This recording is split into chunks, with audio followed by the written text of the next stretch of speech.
Well, since we pressed for time and we have so many panel members, we would like to discuss everything. Question number one goes out to your audience. You get ready for the voting. I have the question. Are you, your audience, do you have any potential investors and the feedback that they provide on the level of startups and everything? But my first question is, how do you see in the investment future for Ukraine? What do we lack? What can we change? And what we're after? Are we after? Good afternoon, everyone. I've been listening to your presentation. I've been thinking what else can we possibly discuss today because everything's been featured on the slides and what are the places for growth and development and the investment into the Ukrainian technology companies. You can talk about this for hours and hours, but frankly speaking, currently we're under circumstances that, well, usually in majority, non-Ukrainian venture funds are invented into non-Ukrainian legal entities, and it's clear why it's happening. So the logics are clear. There are risks in Ukraine, and I wouldn't even link this to war because let's be frank, Ukraine was a highly risky jurisdiction before the war, during the war. It is during the war and most likely after the war for certain period of time, maybe not a short period of time, will be this high risky jurisdiction. I think we need to concentrate our attention on the problems that the war is creating or that are linked to war, but we need to look deeper into ourselves, trying to the best way possible to protect get insured against the war, the rule of law, the forecastability, predictability in the jurisdiction. Also, this is what the current and potential investors are checking out. And I shouldn't be saying this as a representative of the state, being member of this panel, but we're not succeeding in that. And all the retrospective increasing of the tax rates, all the ad hoc decisions, which on one hand during the war are easy to understand, but they are the worst solutions and they impact negatively the investment attractiveness of Ukraine.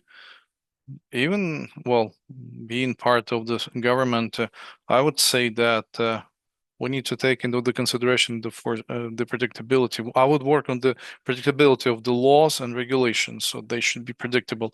What about the Ministry of Economy? What do you consider to be two opportunities that you use to improve the investment opportunities and attractiveness of Ukraine for the year to come? I'm not going to be repeating what's already been said. I do fully support my colleague and the Minister of Economy. Our Minister of Economy shares this point of view. And speaking about the deregulation, I think lifting of the barriers and better understanding, making everything for the business to get on the market the easiest way possible are the key things. And the trust towards the institution in terms of the intellectual property.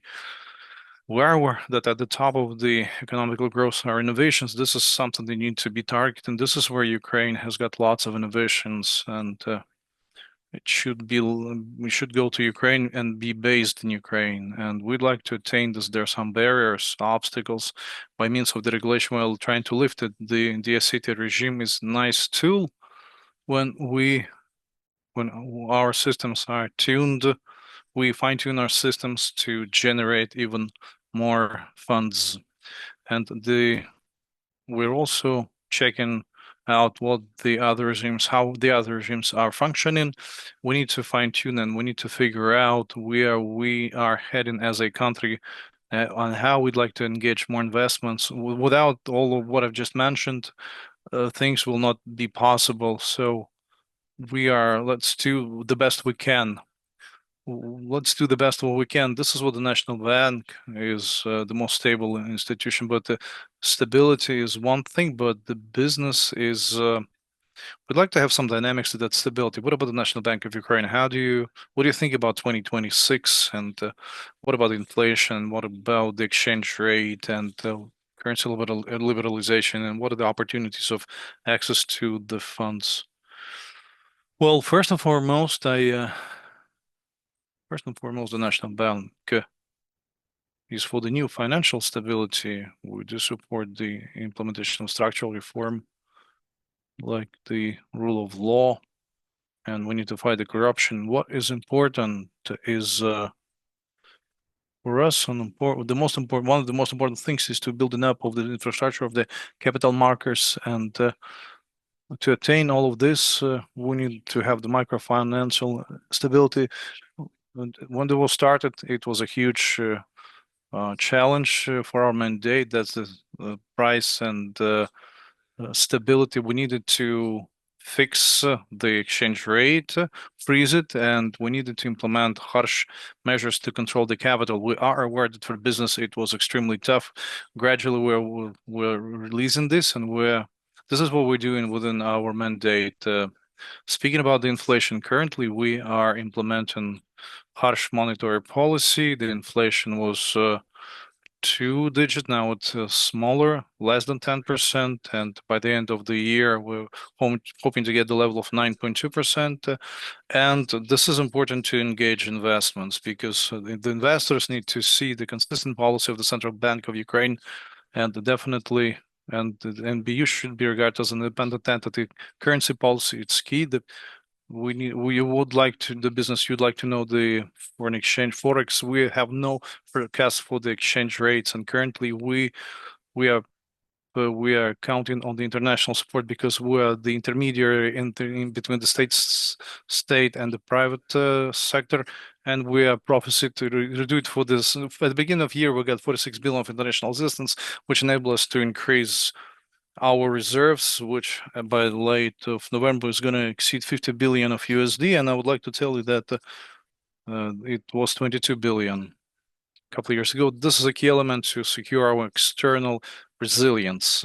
So that's why from now on, we're going to be securing the controlled situation on the foreign exchange market, but the forex can be leaning towards revaluation and devaluation. We started this year with 41.01. Hryvnias per one USD currently is 42.50. The official exchange rate following today's trade, so devaluation compared with the beginning of the year is not considerable. You need to take into consideration the seasonality and the international assistance volume, but the situation is stable.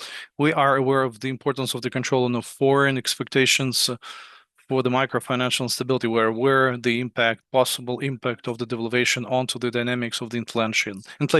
So we're going to be paying attention to it, and we're going to be using all the necessary means to secure the stable situation. And as I've told you, we have enough of reserves. Another important element is the currency liberalization. At the beginning of the war, we fully shut down the capital movement, and currently we're living under the great deficit of payment balance. Export is about 40 billion over the 11 months, and import is 90 billion. We are aware that within structure of import, a considerable part is the sector of defense and security, which is not elastic, which is not flexible to the forex dynamics in case of the devaluation. As long as the war continues, this gap will continue, and we need to consider this. But anyway, we're keeping on doing in the foreign currency liberalization. I don't think there are any problems in engaging the investor is willing to invest. It gives a loan to Ukrainian business a year after this loan. A Ukrainian company can pay this loan buying foreign currency over the first year. You can use your own currency to pay for the principal of the loan and buy the dollar at the percent. We also implemented the mechanism of stimulating mobilization. If you invest in the Ukrainian capital, Ukrainian companies, an investment limit is created within the investment limit. You can take out the money within a week's time. This is important. This is popular. We tell the investor how it works, and we see that American potential investors are interested in this. So currently, the problems with the engagement of the funds in the investment in the currency regulation is something that's in existence. Speaking about old credit loans, custom declaration, we're aware of the demand on the part of the business, but imagine that we drop everything. 42 billion is the demand. This will ruin everything. We're going to be widening the dividends step by step. 1 billion is a lot of dividends are allowed to be paid per month, and probably going to be expanding the percentage on the old loans. We have some modality. We're going to be working developing this with the International Monetary Fund, but we need to be defined with the foreign support in the years to come to finalize our vision. Thank you very much. And frankly speaking, Oleksandr Sopoliv did give us some hope that it would be good and positive. But before we move on, this is the QR code. If you don't see the QR code on the screen, fly.com, please follow. And I'm going to be reading out figures. Open up your mobile phones. I see all of you. This is the QR code. If you can see it, if you cannot,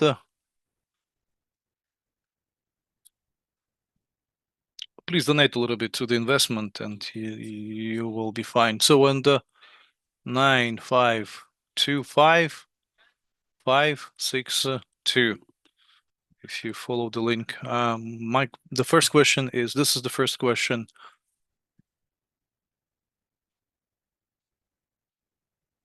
What is the word that is used to describe the investment climate in Ukraine? And this question goes out to you. What is the one word that the foreign investments that you stay in touch with most often describe the investment climate in Ukraine? In 23 and 24, the potential investors were asked where the investment climate would improve.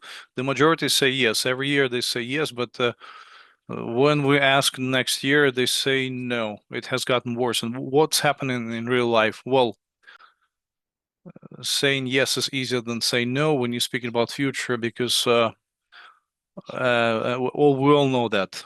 But people from the outside of Ukraine, they're overestimating the risks and inclined to see the problems of Ukraine in more darker shades, because they see some headlines, horrible footage, which yeah, I'm not expecting, because you will see the same words that you've just said. Yeah, I think it's the same, but we're optimistic. We're designed to be optimists because we invest in the Ukrainian economy for the recent 30 years. We never stopped, no matter what was happening. And we started the fundraising for the new fund in April of 2022. In the darkest hours of Ukrainian history, we managed to collect the fund, which was twice oversubscribed. We lifted the limit twice because we saw there was the demand for the investment in Ukraine, 350 million we collected, although the initial objective was 250. And our team never stops, and we're on the ground, and there's nothing for us left but to look forward and to find investments which, with their growth profile, make up for the risks that our economy is facing. It would be naive to say that we're a safe haven for investments. Probably not, obviously not, but that's why the work of the investor gets, you need to be a talented investor to select among the projects the one that can mitigate the risks, which can withstand the turbulence, that can be resistant, and we see it in our portfolio. And I've been asked these questions, and I've been asked what are things, is the Ukrainian business? And I told you that the Horizon Capital business portfolio companies, they increased 30% trades in 2022 in US dollars. You remember 2022 was the darkest year of all when we're talking about the full-scale invasion. And I'm definite that there's nothing that works better as an argument that about the Ukrainian business climate than the great success of the Ukrainian business's IPO of the Kyivstar you've just mentioned, and around creation, which last year we exited 1.2 billion of US dollars of transaction. The transaction was a Dr. Profile Lifestyle when GJ went to Ukraine and invested 100 millions of US dollars into the assets with physical assets. The business physical assets at the times of war in Ukraine. So you see the answer. The answer to this question is made by the people who are in this audience, who are role models as to what there's going on with Ukrainian business. But quite often I draw the attention of the Ukrainian ministry to the money is out there, but how come that business is not bankable? And it's great that we are blaming the risks, but any country in the world, all the markets of the world are currently risky.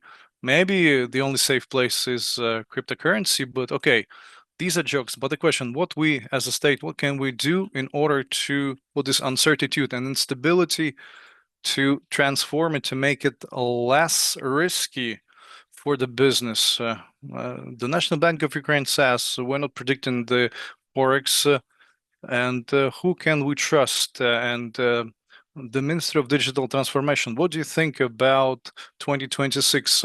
What are the tools and opportunities, capabilities are there for the IT industry that will be developed?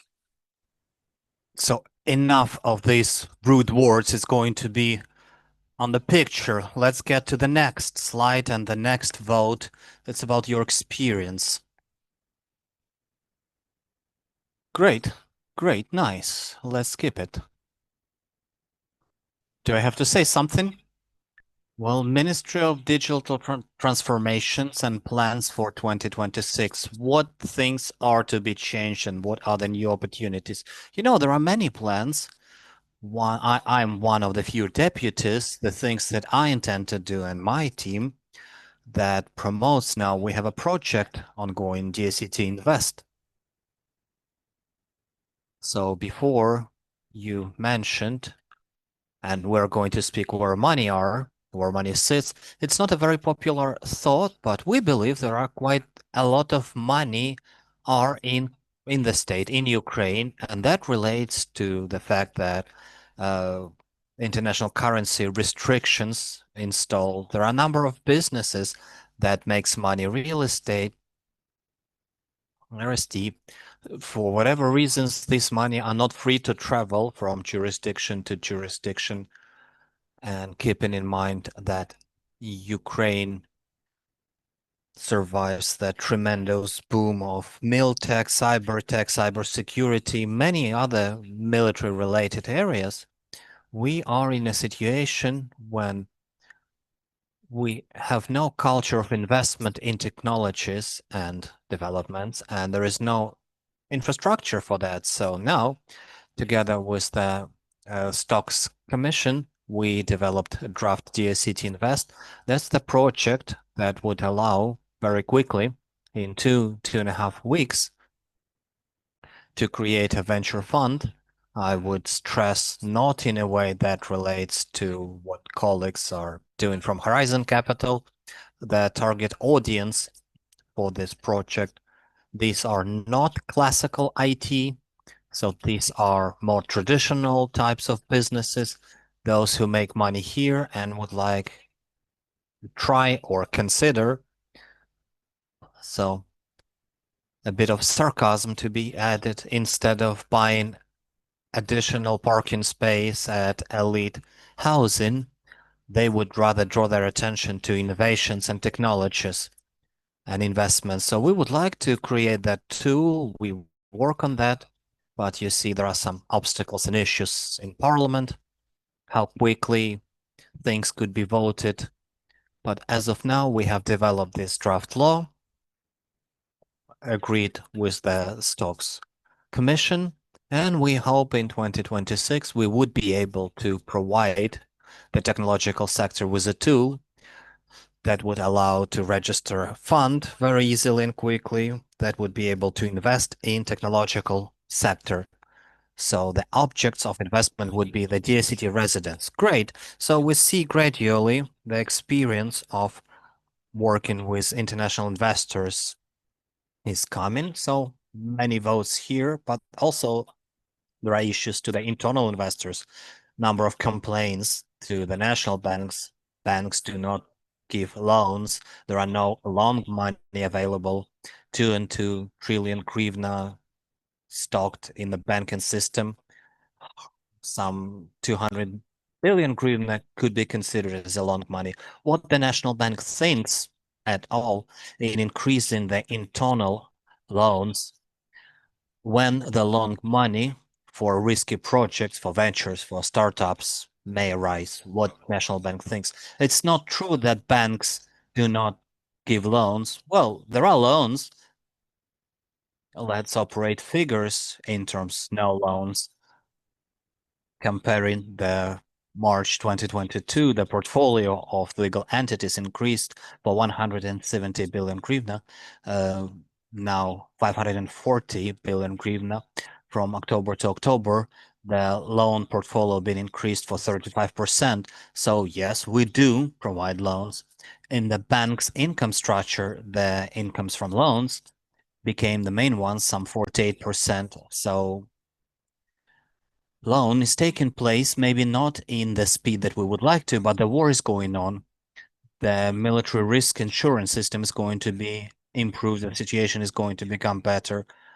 We do some regulation interventions to improve the adaptation risks more to business requirements. We see the reduction of subsidizing programs in the credit portfolio. In 2024, there were some 40% of 579 program. Now the situation is getting better, and there is a competition between the banks for the clients, and the difference between the deposits and loans. You can get a loan for some 15%. So dynamic is not too bad. We have to state that we always were afraid to be the worst. That's not about the banking sector. We always been seen as the problematic one. I don't believe in that. And investors are there. Investors will be there. They were afraid of Ukraine before, but in 2019 invested 135 billion hryvnia to our internal stocks papers, and there was a stable situation on the exchange market. Situation is developing. The loans is would definitely get better after the end of war. Now banks provide money to the working capitals, although investment capitals case is improving. It's growing more dynamically than a regular loaning after a year period. So we see some 40% growth of loans for more than 1 year period. So it's critical. So the business would work with banks. It's critical to have a consortium of loaning. The banks are not ready to get united for some big projects. So big companies like Metinvest, Interpipe, Detec, issuing Eurobonds, 25% of their debts to the national banks, and more of those goes to international markets, because the biggest loan they can back at 3 billion, the concentration of the credit risks, and they can attract hundreds of millions of dollars abroad. So syndicate consortium loans, we see potential in a small micro and mid-sized business that should be an income for the banks. We see the improvements in the quality of a loans portfolio. So our banking system has a liquidity. The capital with 10% has stocks and ability for loans. So let's work together. Of course, the end of the war would be the key driver to grow loans for restoration. What is critical to us as for National Bank, attracting resources within the state and also international, that's the infrastructure of the capital markets. We don't have that. Every 5 years we create something, but we have not created that. We have a national depository, a couple hubs and centers, but it is not working. So we have to create a proper normal system together with European Bank for Reconstruction and Development, hopefully with the big international stakeholders, because the demand on resources is going to be enormous. According to the World Bank forecast, more than 500 billion. These are the loss of infrastructure, loss of housing dollars, yes. So enormous resource to be attracted from somewhere, and investments would follow the money. So it's easy. You have to increase our currency regulations. We are not going to reduce the capital control, but we have to be balanced in our decisions, and we have to believe in ourselves. We're not bad as the state. Trust me.